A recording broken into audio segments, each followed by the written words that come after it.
After his mother's death, the son used alcohol to wipe down her body daily. He did this solely to conceal information about her death so he could continue collecting her pension. Over time, gases from decomposition caused the corpse to swell. To prevent the body from exploding, the man used a knife to puncture holes in his mother's body to release the gas. A few days later, security guards in the residential complex detected a foul odor and immediately called the police. When several officers opened the door, the experienced police immediately recognized the smell of decomposing flesh. Upon entering the room, they discovered maggots crawling in the corner by a bedroom door, which was sealed shut with tape. As soon as the detective pushed open the door, a swarm of flies rushed out. They then saw that the mattress bore the imprint of a corpse. The detective immediately called to notify the community care worker about the possibility that the man had committed murder. The man happened to be with the care worker at that moment. Realizing his situation was exposed, he immediately handed the child to the care worker and fled alone. The forensic team subsequently arrived at the man's home, where they found a blood-stained dagger and coins scattered across the floor. After searching every corner of the room, they found no victim's body. However, fluorescent testing revealed traces of a body being dragged through the house, indicating the corpse had been moved by the perpetrator.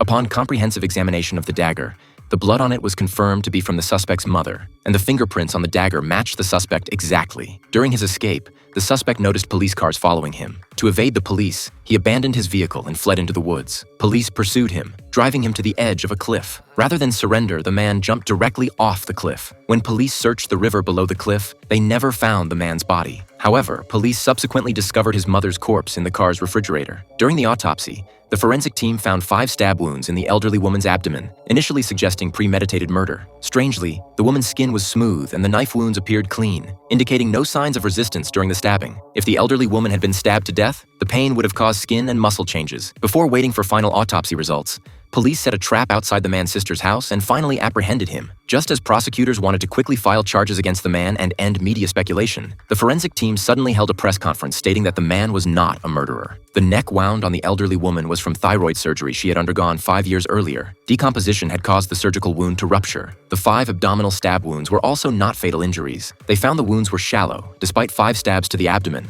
none had caused organ rupture. When testing the dagger, they discovered it contained decomposition gases. Forensics concluded that these were likely from the man puncturing the abdomen to release gas after his mother's death. They also detected alcohol on the elderly woman's corpse, indicating the man had been using alcohol to preserve his mother's body by continuously wiping it down. All these behaviors stemmed from a son's desire to protect his mother. Therefore, the forensic team determined the man was not a murderer. However, regarding the elderly woman's actual cause of death, they have not yet reached a final conclusion.